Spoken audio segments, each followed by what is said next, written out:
Bismillahirrahmanirrahim. Assalamualaikum warahmatullahi wabarakatuh. Saya Gita Puspitaningrum dari kelas Hukum Ekonomi Syariah SME akan menjelaskan tugas sejarah pemikiran ekonomi Islam dengan tema Pemikiran Ekonomi Islam menurut Nizam al-Mulk. Negarawan yang mampu dan bijak adalah orang yang secara kritis menimbang-nimbang semua argumentasi dan pikiran dari semua masalah. Prinsip maslahah dalam Islam memainkan peran penting dalam maslahah ini. Nizam al-Mulk telah menggunakan prinsip maslahah dalam mengambil keputusan. Nizam al-Mulk menyadari sepenuhnya mengenai tiga arah faktor-faktor kemakmuran, produktivitas, dan efisiensi. Mengamankan kesejahteraan dapat meningkatkan lebih besar produktivitas yang diharapkan dan tingkat efisiensi. Nizam al-Mulk juga pernah diamanahkan oleh Sultan Delhi dalam mengurus administrasi dan politik di kerajaan India pada tahun 1948 karena bakat administratif dan wawasannya yang luas. Selanjutnya, dari perspektif ilmu administrasi, Nizam al-Mulk menuliskan kewajiban bagi khalifah untuk melakukan pertemuan terbuka dengan masyarakat agar masyarakat dapat menyampaikan keluhan-keluhan yang dimilikinya terhadap birokrasi pemerintahan, kekhalifahan Islam baik yang ada di pusat maupun di daerah.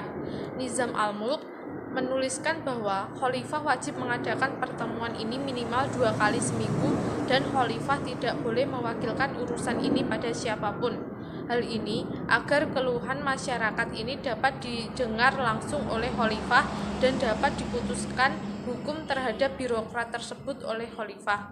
Fungsi sistem ini yakni untuk melindungi hak-hak warga yang dirampas oleh tindakan dari aparatur pemerintahan. Stabilitas nasional dapat dicapai dengan memastikan bahwa kebutuhan pokok masyarakat diamankan dan dipenuhi secukupnya.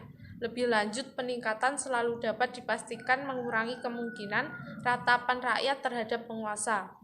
Makanan harus melimpah dan negara harus mengorganisasi dapur umum gratis bagi yang membutuhkan dan bagi yang miskin. Produksi pertanian harus diusahakan tetap meningkat sehingga tidak ada kekurangan makanan. Garansi negara harus tetap terpelihara dalam kekaisaran untuk menyediakan cukup pasokan selama terjadi serangan hama atau gagal panen. Penimbunan dan monopoli kebutuhan pokok dilarang dan harus dihukum. Pasar adalah untuk melayani kepentingan konsumen. Menurut Nizam al-Mulk al-Tusi, dalam struktur anggaran pendapatan belanja negara atau APBN, terdapat beberapa cara yang digunakan untuk menghimpun dana guna menjalankan pemerintahan. Salah satunya adalah melakukan bisnis. Pemerintah dapat melakukan bisnis sebagai perusahaan lainnya, misalnya dengan mendirikan badan usaha milik negara atau BUMN, seperti halnya perusahaan lain. Dari perusahaan negara ini dapat diharapkan memberikan keuntungan yang dapat digunakan sebagai salah satu sumber pendapatan negara dan memperpendek masa jabatan dan alih tugas pengadaan pos dan pejabat yang di luar kota karena hal tersebut hanya akan membebani anggaran pendapatan belanja negara. Optimalisasi kesempatan kerja buruh tidak terbatas pada pertimbangan variabel ekonomi saja. Variabel non-ekonomi juga penting bahkan lebih. Karena itu, kebijakan dan upaya harus dilihat sebagai pertimbangan dalam suatu kerangka kerja yang komprehensif. Salah satunya adalah keamanan nasional. Dan setiap birokrat pemerintahan memiliki hak untuk mendapatkan upah yang layak dari kekhalifahan Islam. Selain itu, Nizam al-Mulk juga memberikan panduan kepada penguasa kekhalifahan Islam agar khalifah melakukan rotasi terhadap para pegawai yang bekerja dalam pemerintahan Islam. Hal ini dilakukan agar supaya para pegawai tersebut tidak berada dalam zona nyamannya dan dapat menghindari praktik-praktik yang merugikan pemerintahan dari birokrasi pemerintahan Islam. Nizam al-Mulk juga memberikan penjelasan mengenai beberapa mekanisme pengawasan yang dilakukan terhadap kinerja pegawai pemerintahan Islam. Pengawasan dilakukan oleh berbagai pihak mulai dari intelijen yang ditugaskan oleh raja maupun oleh sesama birokrasi pemerintahan, masyarakat yang mengalami kerugian dari tindakan birokrat pemerintahan Islam juga berhak untuk melaporkan tindakan birokrat pemerintahan melalui mekanisme Diwan al-Nazar fi al-Mazalim yang dipimpin raja ataupun khodi yang telah ditunjuk raja. Tidak ada yang dapat menyangkal suatu sistem pajak yang baik akan menjadi basis keuangan yang sehat. Walaupun demikian, Nizam al-Mulk percaya bahwa keuangan yang sehat bukan segalanya untuk menghindari kesulitan nasional. Pajak dikenakan dalam berbagai bentuk seperti pajak pendapatan, pajak penjualan, pajak bumi dan bangunan, dan lain-lain. Dalam sistem dan tradisi kepemimpinan Islam, yang paling dipentingkan dalam pajak adalah faktor distribusi yang harus dibangun di atas prinsip penyamarataan dan netralitas. Di sisi lain, juga menekankan pada prinsip-prinsip kemudahan dan produktivitas. Mengenai tata kelola perpajakan yang dilakukan Kekhalifahan Islam, yaitu dengan menetapkan Diwan Al-Kharaj sebagai lembaga pengumpul pajak dengan tugas untuk mengumpulkan pajak bumi dari para warga masyarakat, dan sebagai konsekuensinya mereka berkewajiban untuk memberikan perlindungan keamanan kepada warga masyarakat.